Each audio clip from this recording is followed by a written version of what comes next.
സുഹൃത്തുക്കളെ, സല്യൂട്ട്. എൻ്റെ കുട്ടിക്കാലത്തെക്കുറിച്ച്, ബാല്യത്തെക്കുറിച്ചുള്ള ഒരു എപ്പിസോഡായിരിക്കും ഇത്. എൻ്റെ 15 വയസ്സ് വരെയുള്ള കാര്യങ്ങൾ ചെറുതായി പറഞ്ഞു പോകാം. ഞാനൊരു വീഡിയോയിൽ പറഞ്ഞിട്ടുണ്ട്, കുട്ടിക്കാലത്ത് ഏറ്റവും അലട്ടിയിരുന്ന കാര്യം എൻ്റെ അപകർഷതാ ബോധമാണ് എന്നാണ്. പക്ഷേ അത് മാറ്റി വെച്ചുകൊണ്ട് ബാക്കി കാര്യങ്ങൾ പറയാം. 3 വയസ്സിന് മുമ്പുള്ള ഒന്നും എനിക്ക് ഓർമ്മയില്ല. 3-3.5 വയസ്സായപ്പോൾ തൊട്ടുള്ള ഓർമ്മകളാണ് പറയുന്നത്. വളരെ പഴയ ഒരു തറവാട് വീട്, ഒരുപാട് തൂണുകൾ താങ്ങി നിൽക്കുന്ന മേൽക്കൂരയുള്ള ഒരു വീട്ടിലായിരുന്നു എൻ്റെ കുട്ടിക്കാലത്തെ 5 വയസ്സ് വരെയുള്ള ഓർമ്മകൾ. അത് അമ്മയുടെ തറവാട് വീടിൻ്റെ തൊട്ടടുത്തുള്ള അമ്മയ്ക്ക് കിട്ടിയ വിഹിതമായിട്ടുള്ള സ്ഥലത്തുണ്ട് ഒരു കുഞ്ഞു വീടായിരുന്നു. കുറച്ച് പറമ്പുണ്ടായിരുന്നു. അപ്പോൾ അവിടെ കുറേ പശുക്കളെയും കോഴികളെയൊക്കെ വളർത്തിയിരുന്നതായിട്ട് അറിയാം. അതുകൊണ്ട് മൃഗങ്ങളോട് എനിക്ക് വലിയ സ്നേഹമായിരുന്നു. കൂടാതെ ഏതെങ്കിലും മൃഗത്തിനെ ദ്രോഹിക്കുന്നത് കണ്ടു കഴിഞ്ഞാൽ എനിക്ക് വലിയ വിഷമമായിരുന്നു. അയൽവാസി ഒരു അങ്കിള് ഒരു പൂച്ചയെ മടല് കൊണ്ട് തല്ലിക്കൊല്ലുന്ന കാഴ്ച വളരെ ദുസ്സഹമായിരുന്നതായിട്ട് എനിക്ക് കുട്ടിക്കാലത്തിന് ഒരുപാട് അലട്ടിയിരുന്നതായിട്ടൊരു ഓർമ്മയുണ്ട്. എവിടെയോ പോയ സ്ഥലത്ത് ഒരു കാറ് കയറി ഒരു പട്ടിക്കുട്ടി ഇങ്ങനെ പെടഞ്ഞ് മരിച്ച കണ്ട ഓർമ്മയുണ്ട്. ഇതൊക്കെ ഒരുപാട് മനസ്സിനെ അലട്ടിയിരുന്ന കുറച്ച് ചിന്തകളായിരുന്നു. പിന്നെ പുസ്തകങ്ങളോട് വലിയ ഒരു സ്നേഹം എനിക്കുണ്ടായിരുന്നു. കാരണം എൻ്റെ അച്ഛൻ പുസ്തകപ്രേമി ആയിരുന്നത് കൊണ്ട് വീട്ടിൽ ഒരുപാട് ബുക്കുകൾ ഉണ്ടായിരുന്നു. അപ്പോൾ അന്നത്തെ കാലത്ത് കമ്പ്യൂട്ടർ, ലാപ്ടോപ്പ്, സൗഹൃദം അങ്ങനെയൊന്നും ഇല്ല. പെൺകുട്ടികൾ പുറത്തൊന്നും പോയി കളിക്കാനേ പാടില്ല എന്നായിരുന്നു വീട്ടുകാരുടെ ആജ്ഞ. അപ്പോൾ അതുകൊണ്ട് ആകെയുള്ള സുഹൃത്തുക്കൾ പുസ്തകങ്ങളായിരുന്നു.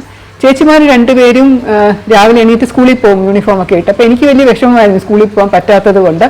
ഞാൻ ആ സമയം മുഴുവൻ ചെലവഴിക്കുന്നത് മൃഗങ്ങളുടെ കൂടെയും പറമ്പിലൊക്കെ നടന്നും അല്ലെങ്കിൽ പുസ്തകം വായിച്ചും ഒക്കെയാണ്. ഇങ്ങനെ വളരെ ചെറിയ പ്രായം തൊട്ട് ഞാൻ വായിക്കാനും എഴുതാനും ഒക്കെ പഠിച്ചു തുടങ്ങി. എനിക്ക് ഭാവന വളരെയധികം ഉണ്ടായിരുന്നു.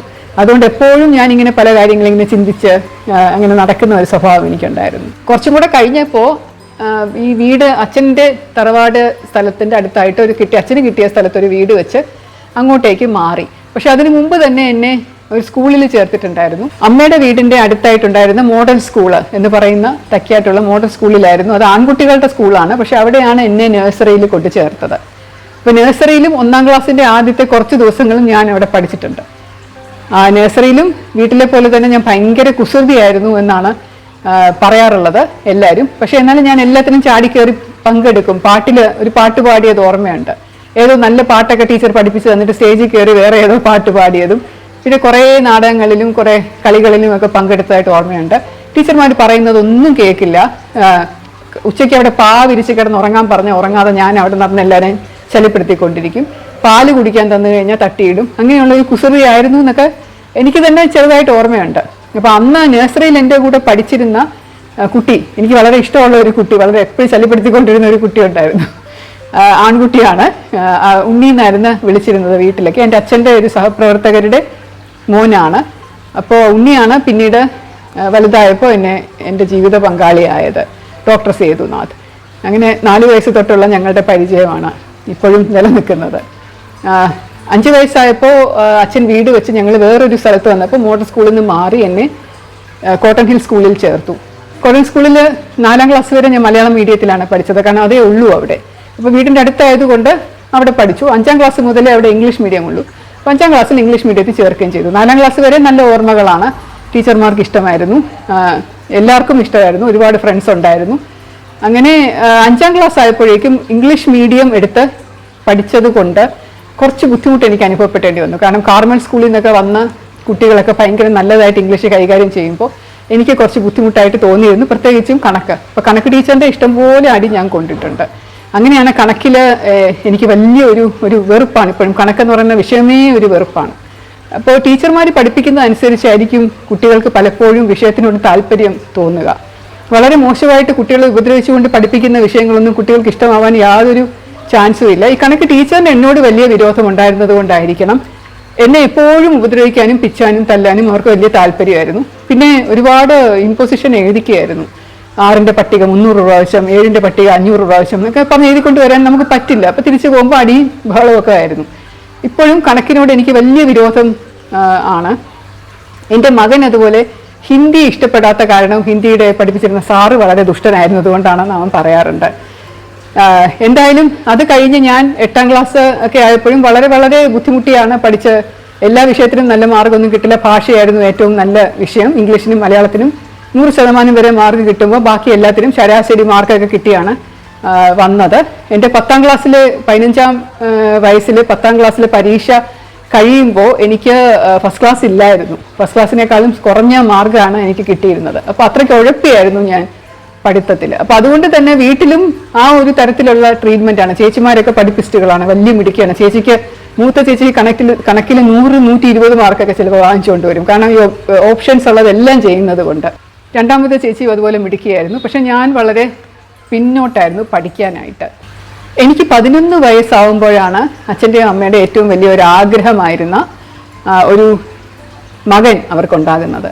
എന്നെക്കാളും 11 വയസ്സ് ഇളയ ഒരു അനിയൻ എനിക്കുണ്ടായി. ഇപ്പം അവനും അതുപോലെ ഡോക്ടറാണ്. ചേച്ചിമാരും ഡോക്ടറാണ്, അനിയനും ഡോക്ടറാണ്. അവൻ ലണ്ടനിലാണ്. ഞങ്ങൾക്ക് അനിയൻ എന്നുള്ളതിൽ കവിഞ്ഞ് ഒരു കൊച്ചു വാവ എന്നതായിരുന്നു.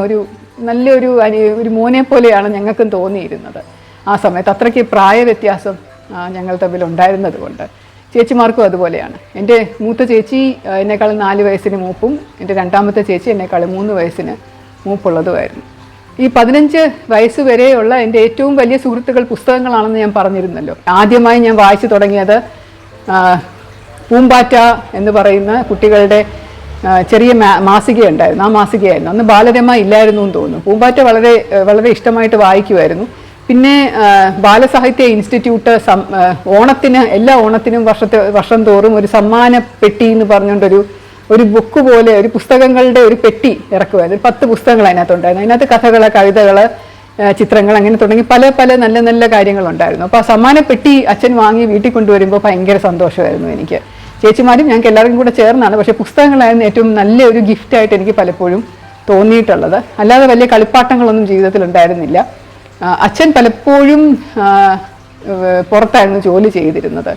അതായത് തിരുവനന്തപുരത്ത് ഞങ്ങളുടെ താമസിച്ചിരുന്ന സ്ഥലത്ത് അമ്മ ഞങ്ങളുടെ പഠിത്തം എന്ന് പറഞ്ഞ് അമ്മ ഇവിടെ നിൽക്കുമ്പോൾ അച്ഛൻ കോളേജ് അധ്യാപകനായിരുന്നതുകൊണ്ട് എപ്പോഴും ട്രാൻസ്ഫറാണ്. എപ്പോഴും പല സ്ഥലത്തൊക്കെ ആയിട്ടാണ് ജോലി ചെയ്തത്.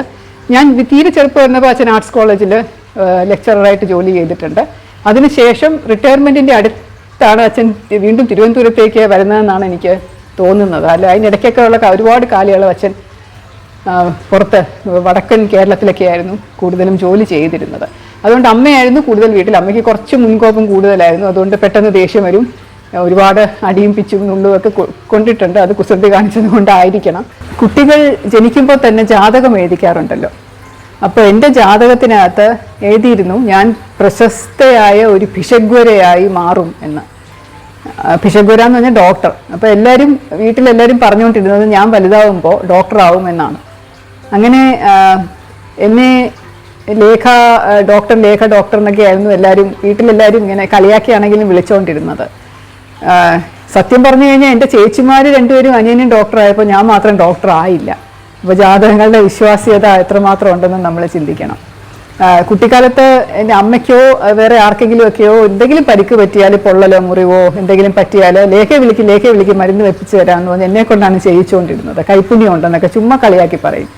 പിന്നെ ഏതെങ്കിലും ഡോക്ടർമാർ, പ്രത്യേകിച്ച് ലേഡി ഡോക്ടർമാരെ കാണുകയാണെങ്കിൽ എന്നെ മുന്നോട്ട് തള്ളി നിർത്തി പരിചയപ്പെടുത്തും. ഇതാ ഞങ്ങളുടെ മോള് ലേഖ, ഏറ്റവും വലിയ ആഗ്രഹം വലുതാകുമ്പോൾ ഡോക്ടർ ആവണമെന്നാണ് എന്നൊക്കെ പറഞ്ഞു. അപ്പം കുടുംബത്തിലുള്ള ലേഡി ഡോക്ടർമാർക്കും ഒക്കെ എന്നോട് വലിയ സ്നേഹമായിരുന്നു. അതുകൊണ്ട് എന്തുകൊണ്ടാണ് എൻ്റെ ആശയം മാറിയത് എന്ന് എനിക്കറിയില്ല. കാരണം അതിന് മുമ്പ് ഞാനിങ്ങനെ ആരോഗ്യവും ദീർഘായുസ്സും എന്നൊക്കെ പറഞ്ഞ് വീട്ടിലുണ്ടായിരുന്ന ഒരു പുസ്തകമൊക്കെ വായിച്ച് മനുഷ്യ ശരീരത്തെ പറ്റിയൊക്കെ ചുമ്മാ കുറച്ചൊക്കെ പഠിച്ചിരുന്നു. പക്ഷെ എന്നാലും വലിയ താല്പര്യം തോന്നിയിരുന്നില്ല. എനിക്ക് കുട്ടിക്കാലം മുതൽ എഴുത്ത്, വായന, പിന്നെ അതുപോലെ ഈ ഭാവന, കുറേ എഴുതും, കഥകളും കവിതകളും എഴുതും, ചിത്രരചന, അതിലൊക്കെയായിരുന്നു താല്പര്യം. സ്കൂളിലും അങ്ങനെയായിരുന്നു. പഠിത്തത്തെക്കാൾ കൂടുതൽ ഇതിലൊക്കെയാണ് പങ്കെടുക്കാൻ പോവുക. 10ാം ക്ലാസ്സിൽ പഠിക്കുമ്പോഴാണെന്ന് തോന്നുന്നു ഞങ്ങളെ മെഡിക്കൽ കോളേജിൽ ഒരു എക്സിബിഷൻ കാണിക്കാൻ കൊണ്ടുപോയി. മെഡെക്സ് എന്ന് പറഞ്ഞ് വലിയ കേമമായിട്ട് കൊണ്ടാടുന്ന ഒരു സംഭവമാണ് അന്നത്തെ സമയത്ത്. അപ്പോൾ എല്ലാ കുട്ടികളെയും സ്കൂളിൽ നിന്ന് കൊണ്ടുപോകും. കാരണം ഇത് കണ്ടെങ്കിലും അവർക്ക് ഡോക്ടർ ആവാനുള്ള പ്രചോദനം കിട്ടട്ടെ എന്ന് വിചാരിച്ചായിരിക്കും. അങ്ങനെ ഞാനും പോയി. അവിടെ ഇങ്ങനെ കണ്ടപ്പോൾ ആ ദിവസം മുഴുവനും വളരെ ദുസ്സഹമായിരുന്നു എനിക്ക്. കാരണം ഇങ്ങനെ തുറന്നു വെച്ചിട്ടുള്ള ജീവനുള്ള മൃഗങ്ങൾ, പട്ടികളും തവള, എന്തൊക്കെയോ ജീവജാലങ്ങൾ ഇങ്ങനെ കീറി തുറന്നു വെച്ച് അവരുടെ ഹൃദയം കാണിക്കുന്നുണ്ടായിരുന്നു. അതിൻ്റെ കിടപ്പ് കണ്ട സഹിക്കില്ല. കൂടാതെ ഈ വൈകല്യത്തോടു കൂടി ജനിച്ചു വീഴുന്ന കുട്ടികളെ ഇങ്ങനെ വലിയ ജാറുകളിനകത്ത് എന്തോ ലിക്വിഡ് ഒഴിച്ച് അതിനകത്ത് ഇങ്ങനെ പ്രിസർവ് ചെയ്ത് വെച്ചിരിക്കുന്ന കാഴ്ച. പിന്നെ എല്ലാം എനിക്ക് വളരെ, അതിൻ്റെ മണവും ഫോറൻസിക്കിൻ്റെ എല്ലാ മണവും അതിൻ്റെ സ്മെല്ലും അതിൻ്റെ സീൻസും എല്ലാം വളരെ ദുസ്സഹമായിട്ട് തോന്നി. അങ്ങനെ തിരിച്ചു വന്നപ്പോൾ ഞാൻ ആദ്യമായിട്ട് അന്ന് രാത്രിയിൽ ഞാനൊരു തീരുമാനമെടുത്തു, ഞാൻ തല്ലിക്കൊന്നാലും ഞാൻ ഡോക്ടർ ആവൂല എന്ന്. അപ്പോൾ അതാണ് എൻ്റെ അച്ഛനമ്മമാരുടെയും ജാതകം എഴുതി വെച്ചതിൻ്റെ എല്ലാത്തിനെയും എനിക്ക് തോന്നുന്നു വഴിതെറ്റിച്ച് വിടാനുള്ള ഒരു കാരണമായത് ഞാൻ ആ മെഡക്സ് എന്ന് പറഞ്ഞ എക്സിബിഷൻ കണ്ടതുകൊണ്ടാണെന്ന് തോന്നുന്നു.